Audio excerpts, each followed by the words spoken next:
আমি মনে হয় ভুল করে 2050 সালে চলে আসছি। মানে এই লোক গাড়ি চালাইতেছে এবং তার দাড়ি সেভ করে দিচ্ছে রোবটে। ভাই মানতে হবে হালার কলিজা অনেক বড়। একটু রাস্তা যাওয়ার পরেই ভাই হালাই কি বাচ্চা আছে? আই হাই কেমনে কি? আসসালামু আলাইকুম বড় ভাই। এইদিকে দেখেন এই বলদে কামটা করছে কি, একটা আস্ত গাড়িকে ভাঁজ করে পকেটে নিয়ে চলে গেল। এখন আর পাহাড়ে ওঠার জন্য কষ্ট করতে হবে না, এরকম একটা গাড়ি কিনে নেবেন, বাস আরামসে উঠে যাবেন।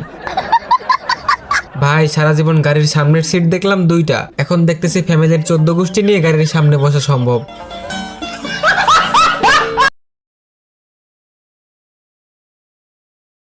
আমি মনে হয় ভুল করে 2050 সালে চলে আসছি। মানে এই লোক গাড়ি চালাইতেছে এবং তার দাড়ি সেভ করে দিচ্ছে রোবটে। ভাই মানতে হবে হালার কলিজা অনেক বড়। একটু রাস্তা যাওয়ার পরেই ভাই হালাই কি বাচ্চা আছে? আই হাই কেমনে কি? আসসালামু আলাইকুম বড় ভাই। এইদিকে দেখেন এই বলদে কামটা করছে কি, একটা আস্ত গাড়িকে ভাঁজ করে পকেটে নিয়ে চলে গেল। এখন আর পাহাড়ে ওঠার জন্য কষ্ট করতে হবে না, এরকম একটা গাড়ি কিনে নেবেন, বাস আরামসে উঠে যাবেন।